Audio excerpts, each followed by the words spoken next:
Let's just say I'm Frankenstein's monster.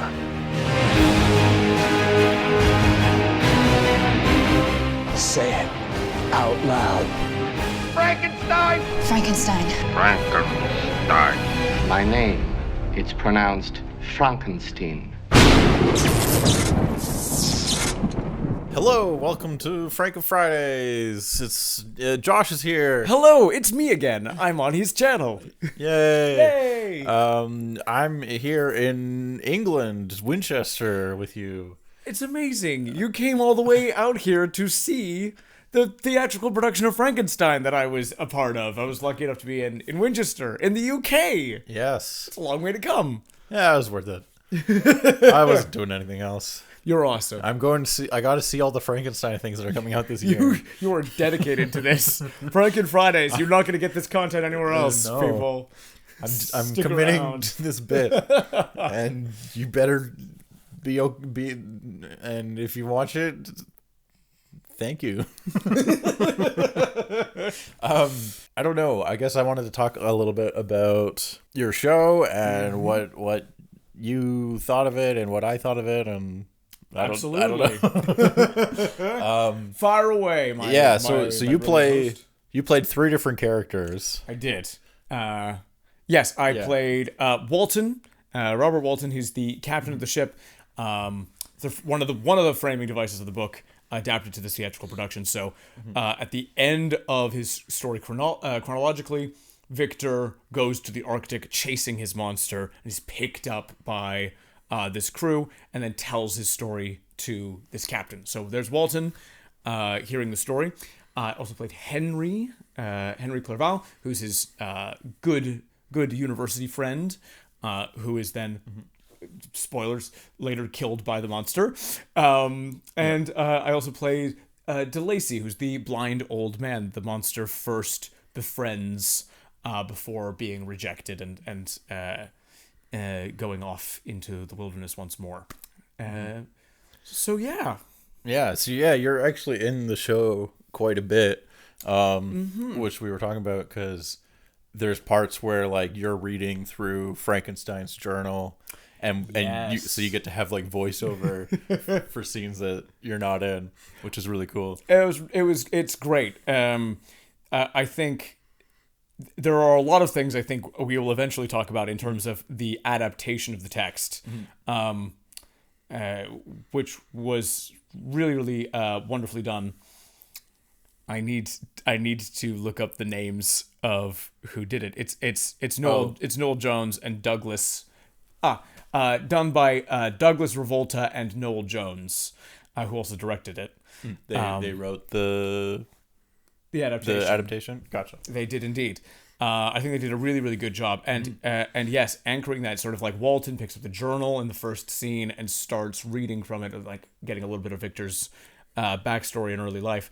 And as the especially the first act continues, there are some voiceover lines of him continuing to read from the journal, which gives us a little bit of an insight into Victor's mind, and also just reminds the audience of the framing device, which is revisited after the interval, and then at the end of the show again.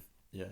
I just read Frankenstein, the book, in preparation for this, and I was going to do a video about the book, but I don't have that much to say about the book. I think it's good. I don't know. I don't have a hot take on it. I agree. I think the book's great. Yeah.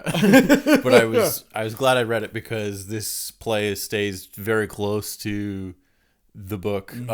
And I thought it did a really good job of like kind of streamlining the book a little bit, and like hitting all the main beats and all the main points, and like really diving into like the character moments that are very strong, and you guys did a great job. I don't know. Thank you. Thank you. Yeah. In terms of like on the writing side, again, I cannot say enough how good a job they did. I think you're right. There are some parts of the story that are quite like sweeping, and they're like, oh, and then we traveled around the UK for many months. Yeah. And eventually the monster caught up with us and stuff. And it's like, why don't we just stay in one location? Keep it simple. Streamlining a lot of characters, and then really focusing in, like you say, on those, like, the most impactful scenes from the book are almost entirely here. And not only that, quite a lot of text has been brought from the book. It, like, the only thing I can, this is high praise, but the only thing I can think of as an equivalent is like Lord of the Rings, how they took like a lot of the dialogue and text and stuff and repurposed it to fit their adaptation.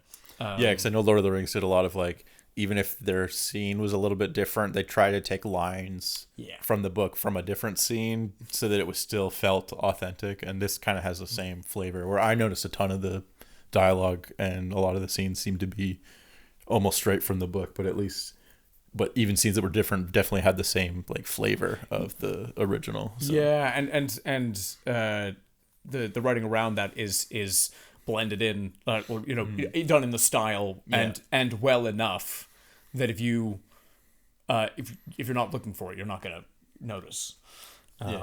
More or less. I also liked that you managed to, like, squeeze in a few extra scenes in a way where there are some scenes where, like I said, you were narrating part of his journal while we're seeing other parts, and there are, like, some scenes where there's, like, one thing going on in the foreground and then Victor's up to some shenanigans in the background, which I loved as well. The show's 2 hours roughly. It's just under 2 hours. So it's not crazy long. 55 minutes. It's one of the advantages of the medium, and I wouldn't have thought of it doing if I was, adapting it. But there are some fun little extra scenes, little moments. There's one in Act 2 which I'm particularly fond of, where Henry is walking with Elizabeth in the gardens, and it's a nice, light-hearted, sweet little moment. It's a breath of fresh air in the midst of a lot of darkness. Elizabeth's, like, getting ready to be married to Victor. And it's like, oh, this is kind of nice. You're the most beautiful woman in the world, and, like, everyone will be jealous of Victor when you guys get married. And, like, all of this stuff is happening in the foreground, and we're like, oh, how lovely. And in the background, Victor is making the bride. Yeah. And it's this, like, horrifying, manic scientist thing happening. And he goes, oh, and Victor's getting some fresh air, and he'll be back soon. And it's like, no, he's not getting fresh air. The irony of that's fun. I loved all that stuff. That was one thing we were talking about too, is that one of the changes I loved is that we got to see the bride animated a little bit. In the original book, like, Victor panics before animating the bride and just destroys her, and that's the final thing in the coffin for, like, the monster. The monster's like, okay, then I'm gonna kill everyone you love. But in this we get to see her animated briefly, and I loved that little sequence with them. From talking to everyone else, from my own experience of doing it in rehearsals and seeing them do the scene, it hurts so much more to see the monster have his desires fulfilled, to see him be happy and excited, and for her to come into being, and she's new and innocent, and then seems to be in love with him as well, and to see it's like, oh, this is what it's going to be. Like, these two are going to be together, and it's the fulfillment of everything the monster wants. And then Victor brutally rips her heart out of her chest and kills her. And the desolation that the monster feels and his commitment to vengeance feels that much more earned. Like, you really get why he goes and kills everybody that Victor loves after that. It's like, oh, man. It's like, I've always kind of sympathized with the monster, and it's like, he just wanted a girlfriend. He wasn't that bad. But then you took the one possibility of happiness away from him, and he's like, fuck you, dude. I agree. I'm very sympathetic to the monster. My sort of thing I say, because the monster's not blameless. Like, he hurts a lot of innocent people. Yeah, he kills a child at one point. Yeah, it's not good. Yeah. And my thing with the monster is, like, just kill the guy you're mad at. Yeah. Dude. Like, just kill Victor. Leave everyone else alone. But it's a tragedy, and the two of them are very flawed. Yes. So that's super interesting. Oh yeah, I wanted to talk about your death scene, and you went for it. Yes. And it looked like you had a lot of fun, like rehearsing that and planning it and choreographing everything. Yes. Tell me about it. There will.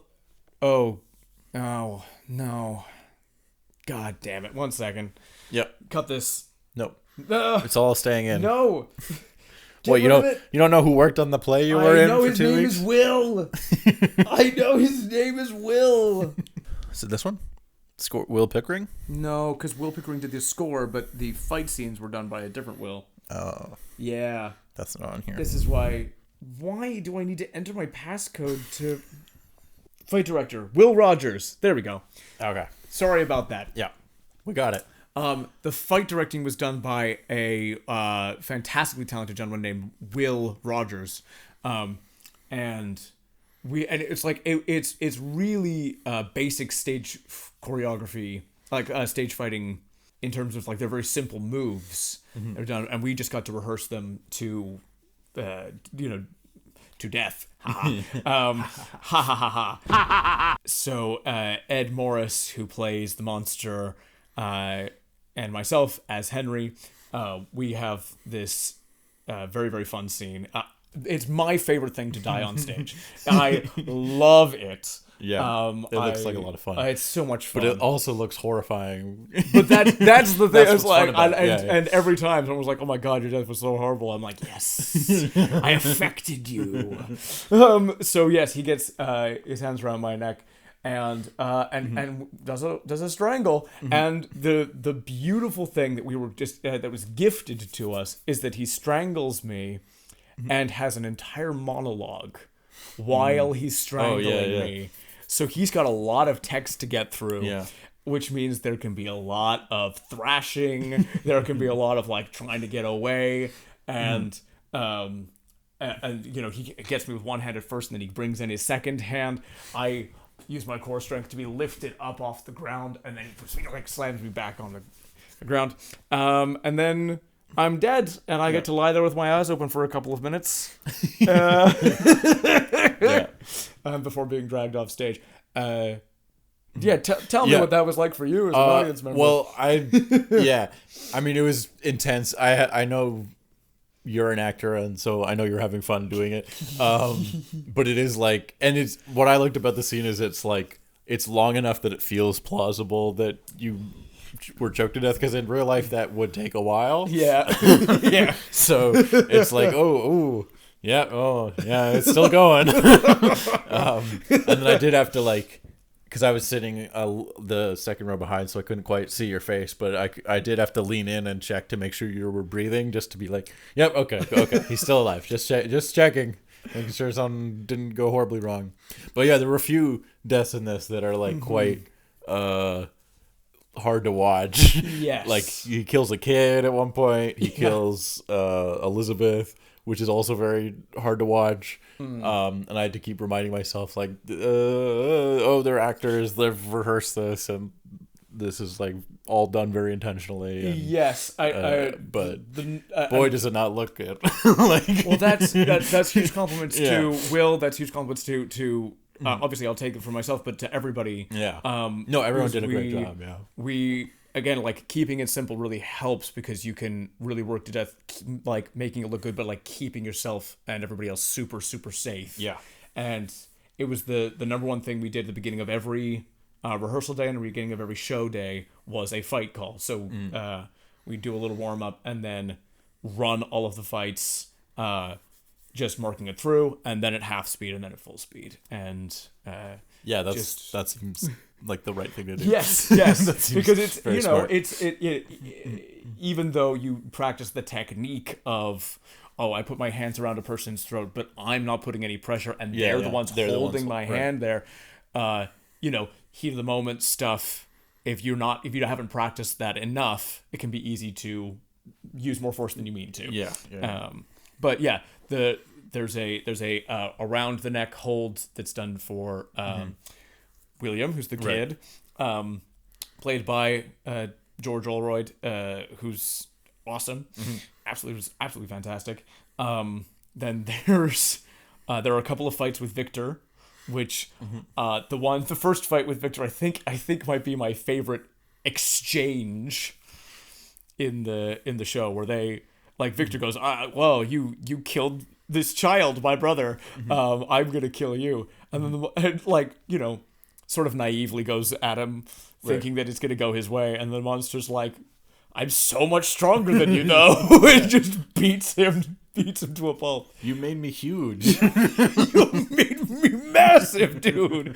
So like, there's like that, like Victor punches him a couple of times in the face, and he just catches his hand and goes, "I can do that too," and hits him so hard he like hits the ground. It's not quite, but in my head it's like, that's a very Marvel moment. That's like,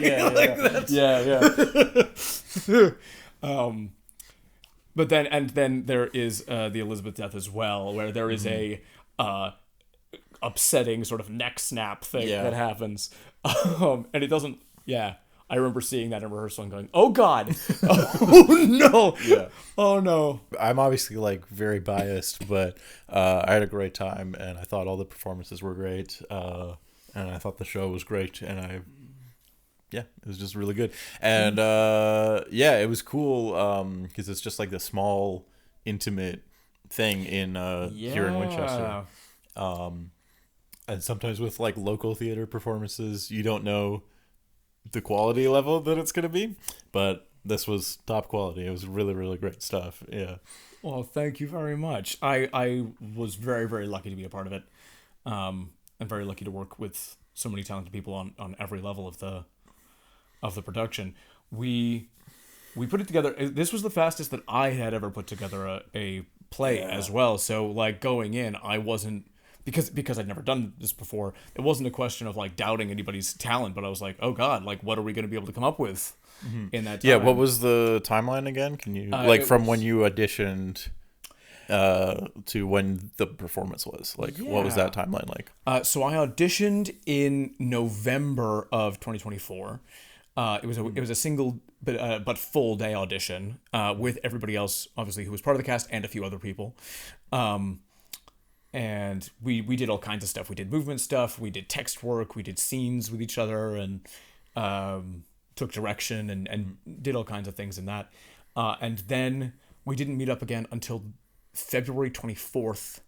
Oh, wow. Yes. At which point we all came in having learned our lines.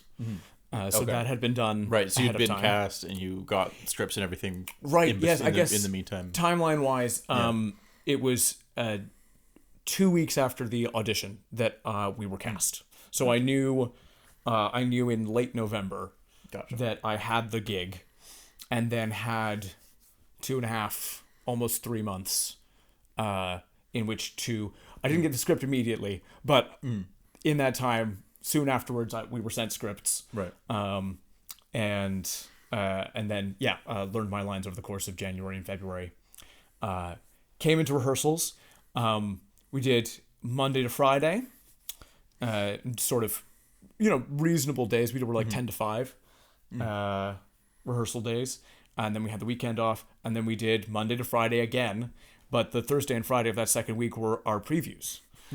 So quick. Everything was choreographed. All of the scenes had been blocked. Wow. The set was made. The costumes were on. Everything. I remember we did like a little play. We did like a Christmas Carol type play in grade 6 for the Christmas. We had a much longer rehearsal period. I think it was like like halfway through October. It's like, okay, we're starting rehearsals now, and it's just going to be that. That seems like extremely quick for like a professional show. Yeah, and I think if anybody had been any less professional, it would not have worked the way that it did. But we had, and I feel like this is true, like literally just enough time to go over the blocking for all of the scenes and do all the fights and do all the movement and stuff. And we were like, and then like second week, we were just patching it all together. It was the end of the first week where we were like, okay, we have blocked it. We haven't put any of it in sequence or anything yet. Right, you haven't tried it all together. Tried it all together. We didn't have all of the props. There were a couple of little delays getting the set together.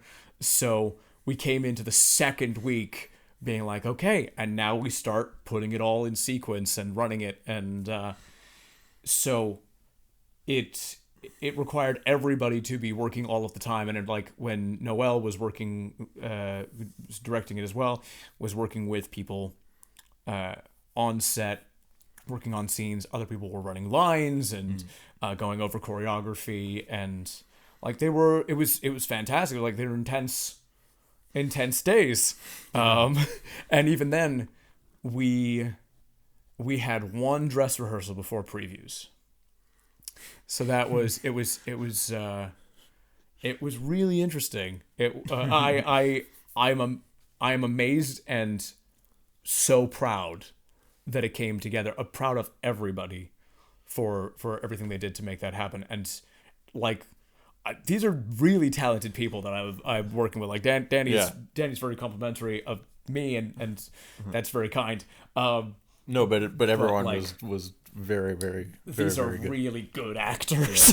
And it seemed like you all really got along too, which is a huge part of it. Which does not always happen. I kept saying, it's like, I can't be taking this for granted. Like, this is a really special group of people who are all really nice and good, and we all got along well. And yeah, I got to hang out a little bit with some of them after the show, which was really, really fun. They all seem like super passionate about the project too.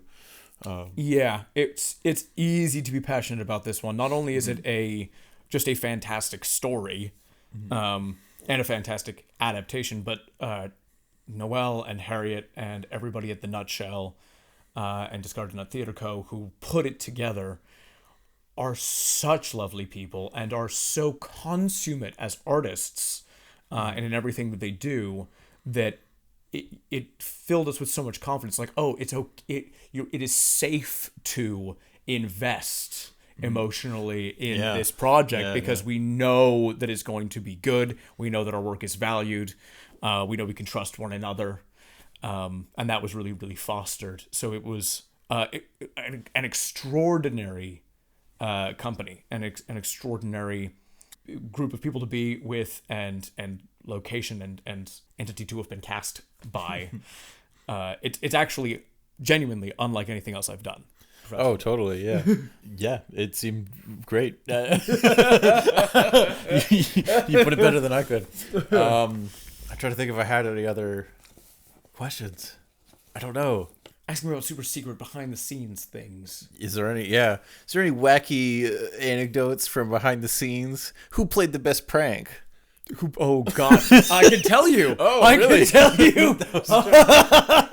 Go ahead then. Well, they're low. These are low level pranks because I find most pranks are really just people being assholes to each other. But I will tell you this, because it was making everybody laugh so hard, was Felix Price, who plays many, many other characters as well. He was one of the other multi-role supporting parts. So good. He plays Ernest, one of Victor's other brothers, in addition to many, many other characters. And one of the characters he plays is a guard who's just there to basically to say, here's Justine, and then at the end to go, she's gonna go die now. But so it's a very small role. Yeah. But he would come on, and he made it his goal to do the guard slightly differently every single show, and to try to make someone laugh on stage every single time. And it was very subtle. Like, he still did the performance, like he was still telling the story, but he made Ben and Amy's life a living hell, because he just kept coming in and he had this little glint in his eye, and I could see it. You don't know what I'm gonna do. It's gonna be fun though. That's good. So that was his little prank, because people kept being like, just be normal as the guard, and he was like, no. The guard's got a real ego on him today. Or today the guard's really sad because his wife left him. He was out drinking last night. Like all of this stuff with the guard. That's great. Oh man. Oh, here's a fun little practical behind the scenes thing. There are a couple of blood effects in the show, and Oh yeah, I wanted to mention the blood because I thought it was so cool. Tell me what you. Yeah. Yeah, just that. Well, yeah, Victor or the monster when he gets like first created, he's like all bloody and has all this like body paint on him, and then like it just like ends up on the floor and all over the stage and stuff. And then like as the show goes on and like it's on Victor's hands because he's touching the monster and stuff, it just like ends up on every other character's like costumes and stuff. And I thought that was like such a great little touch because I know it's like sort of. There's only so much you can control with like there just being body paint everywhere. Yes. So some of it is just gonna happen, but it worked for the story too because it's like, oh, Victor's him creating this monster means there's blood on his hands, and every death that happens leads back to being his fault, and it affects everyone else around him. And I thought that was such a cool little motif throughout. I gotta give credit to M, whose surname is. I will credit this person properly, of course. I need to enter my passcode again. I need to give full credit to Emily Brent, who did hair and makeup for the show. She did such a fantastic job from day one of the body paint on the monster, of like giving him that sort of like grafted, bloody look, and it just got better and better over the course of the run. And yes, the stage is painted white, so the monster's body paint, it was started to affect the stage and then to affect everyone's clothes. Some of it was unintentional at first. Like there was an element of happy discovery to it, of, oh God, look at these white shirts we put these people in. Yeah, they immediately get red on them. They've got red on them. Yeah. There is a coat that I wear as like just a civilian basically, and the monster like goes like, oh please let me have an interaction with you, and the person basically runs away, and he grabs at their coat and takes it, and then it becomes his coat. The result of which over the course of many days is that his body paint's on the inside of the coat, right. And I then wear the coat again, which means that I get so much body paint like on the. So yes. Everything to what you're saying, eventually, I think the stage was intentional. Yeah.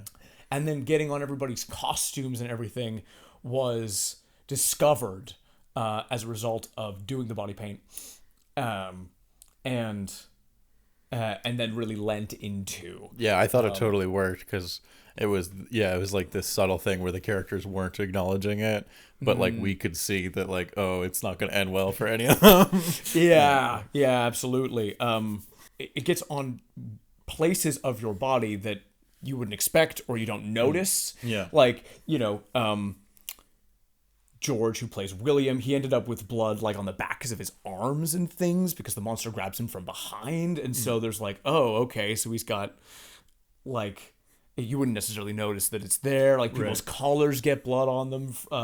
Victor's got like, blood like, in weird little places on him, and all of that was super cool. But then there are a couple of moments where then we realized that was happening, and Ed would like re-up the makeup on his hands so that when he touches people in particular scenes, that gets like really noticeable on them. That's cool. So that was super cool. Oh, blood! Yeah, you were saying a different thing about blood, and I interrupted you. Sorry. No, that's because really cool moment. Yeah. So we had a couple of blood packs that we burst on stage. There were a couple of moments of injury at the end of the scene with the blind old man. His son comes home and shoots the monster. So I was responsible for one of the blood packs. I catch the monster as he's falling, and he's got this wound because he's been shot. And so the anecdote is that because getting the set together and not wanting things to get too messy before the previews and things, didn't do that many runs with the blood before we did previews. And on the first night of previews, the blood didn't happen, and it was my fault. Josh. It was my fault. I had the blood pack, and what I meant to do is hold it in my hand when I catch him and burst it, and then it's like, oh, he's like got blood coming out of his shoulder. And And what happened instead was we had done that, but we hadn't done it with me holding the blood pack before. And at full speed, Ed, who is a big guy, like he fits the casting of the monster for sure, falls into me with his entire body weight, and I let go of the blood pack. And I thought to myself, oh no, oh God, it's gone. It's under him somewhere. It's on his coat. It's going to have splatter. It's going to be on the stage. It's going to be everywhere. He gets up. I don't see it. And then I look over to my right, and the blood pack has fallen. It went out of my hand and fell over on the right-hand side of the stage. Little red blood pack on a white stage. And I went, oh, thank God, it hasn't even burst. That's great. That means at some point somebody can pick it up. And the next scene I'm in, actually, I think there's an opportunity where I can go and pick it up. And it's pretty obvious, so I hope nobody steps on it. We start the next scene. I'm over on the other side of the stage. And Ben, who plays Victor, crosses the stage and steps right on it. And drags blood everywhere. Absolutely. Does he break character at all? Nope. No, we don't acknowledge it. You just gotta keep moving. You just gotta keep moving. The blood worked from that point onwards, I will say. It looked great in my showing, yeah. I was one of the last couple shows, so you'd gotten into more of a rhythm by then, I think. Well, yeah. The other thing to sort of mention is the schedule of the shows, which is we did 4 days a week, 2 shows a day, which is a crazy schedule to keep up. It's they're good days. And what were you doing during your days off? I have a job that I work at when I'm not acting, which is at Waterstones, the bookstore, and I sell books there. And for the duration of this period of time, on the days when I wasn't in rehearsal and wasn't performing, I was working in the bookstore. That doesn't seem like a lot of time to relax. In a 31-day period, I had 3 days off. One of those days off was after the end of the run. So that barely counts. That barely counts. You madman. Yeah, I don't think I'll be doing that again soon. I hope not. Jeez. I also have a 1-year-old boy at home. So it was tiring. But yes, we got lots of practice in over the course of the run, and the blood pack worked better and better over the course of the thing. We even changed the formula we were using. It was a bit stickier at the beginning. It was a little bit more congealed, and then we changed it so it was running a little bit fresher. So it was this guy's just been shot. Yeah, exactly.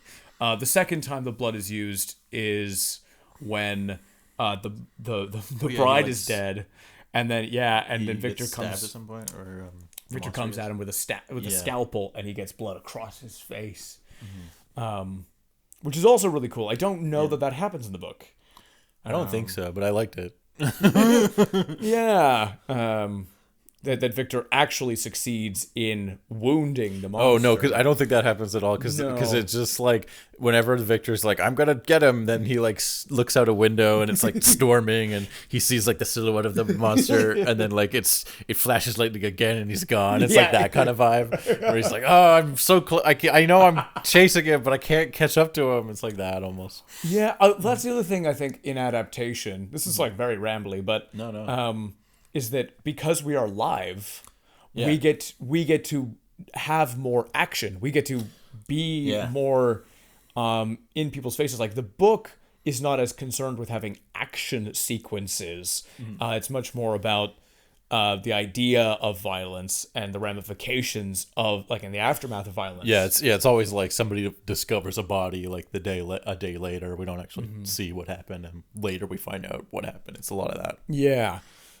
Whereas in this one, it not only is efficient to show the deaths, it's also very affecting and we're in this very tight, intimate space in the Nutshell Theater, great space, which means the deaths are happening really close to the audience. Like, part of the thing, I think, that makes it really rough to see the death of a child is that it's happening right in front of you. right there. And you're like, should I do something? Right, I'm watching a show. Oh, yeah. My death, which I'm so pleased with every aspect of, happens downstage, stage right in the corner, at people's feet, basically. Yeah. And so he's strangling me. Not all the audience can see it, but the people nearby can see everything. Mm-hmm. They're like, it was the equivalent. And it felt like you did a really good job. Sorry, I'm interrupting again, but of like blocking everything so that like every audience member got to see very close up of a significant moment, if not like multiple. Yes. It just like the way that you guys moved around the stage and blocked everything, so that because there's people on like the sides and stuff. Yes, it's a thrust stage. So there are audience on 3 sides. Right. One more side and it would be in the round. Yeah. But we had a back to the show, and that was a big part of the blocking. It was a big part of notes over the course of running the show, which is like Noel's the outside eye. Noel can see, and was sitting in different parts of the audience and was going like, okay, there are moments where I'm just seeing somebody's back for too long, so we're gonna change it up. There are. If I'm sitting here, I get more of this person's face, and that's just what it's going to be for an audience member. Like, some people will just see more of Victor. Some people will see more of the guard.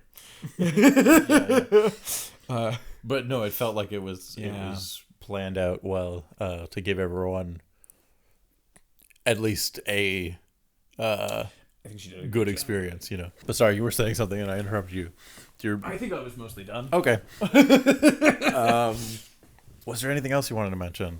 Do you want to do it again? Yes. The number one thing the rest of the cast and I were saying is like, we were loving doing the show so much. We're loving being together and being this group, and audiences seem to be enjoying it. We sold out a really good number of the shows. Like, we've got fantastic reviews, very, very lovely reviews.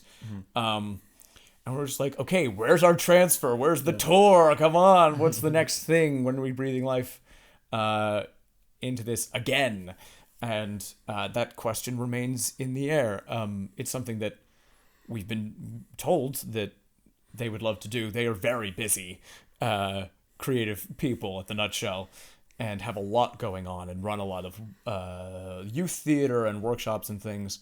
So if this gets a revival, if it gets a transfer or a tour, it probably won't happen for a while. But if it does happen, it would be a joy to work on again. I would do it in a heartbeat. That's awesome. Now, people are probably thinking, Josh, that sounds well and good, but what if I want to see you perform live on stage? And maybe I don't live in Winchester. Maybe I live closer to a bigger city like London, for example. What can I do to help support you and see you perform?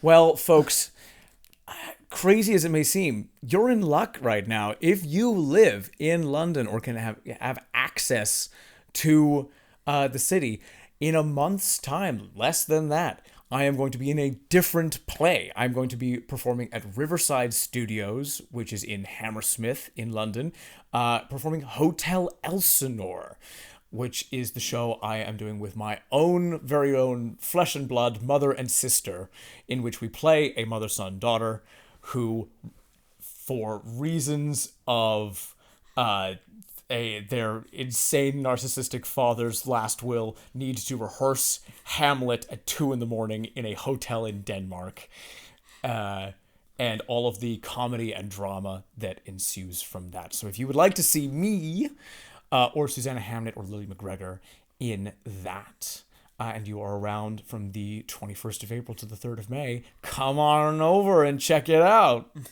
Wow, what a coincidence. That sounds like the perfect opportunity. Yeah, no, absolutely check out Hotel Elsinore. I got to see it. last summer. Yes. Which was really, really fun and really cool. And I'm obviously very biased, but it is also just an excellent show. All three of you are great and funny and great performances, great script, and also you get to tell Hamlet in there too. Yeah, it's very cool. Definitely check it out if you are in London or near it on those dates. Thank you for giving me the opportunity to plug that and setting me up, of course, so seamlessly. Anytime for that, yeah. Well, I was just asking a random question. Just a random question. And of course, this has been Franken-Fridays, the show you know and love, the bi-weekly Friday show where Danny goes through every iteration of Frankenstein that's ever existed, leading up to the 2 new versions of Frankenstein we're getting later this same year. That's right. That's what we're doing. So you know that you're going to want to come back here for more freaky fun times. Exactly. Couldn't have put it better. Subscribe. Smash the subscribe button. Oh, yeah. Destroy the subscribe button by clicking on it once. And follow Josh on all his social links and Hotel Elsinore and all those things. I will put links in below somewhere. There you go. Thank you. I think there's one more thing we could plug to lamely end this. Sure. Sometimes we read books together. Yeah, sometimes we read books together and then we talk about them. And Book Club Cousins was the name I was workshopping. I don't know. I like it. Okay, then we're sticking with it. And we don't know what we're reading next, but leave a comment. Tell us what to read next. Tell us what to read next. We read the Silo book last time. The first Silo book, Wool. It was pretty good. It was really good. We might keep reading them. We might watch the show. We're figuring it out still. Yeah. We also have like an incredible back catalog each of things that we need to read. So we'll get to some go. of them. The weakest plug. Oh, but still. Subscribe and hang out again. It's always great. It is to have you here, and thank you for joining me. Thank you for joining me across the ocean here in the United Kingdom. Anytime. Am I hosting you or are you hosting me right now? I don't know. Join us next time. Bye-bye. Bye-bye.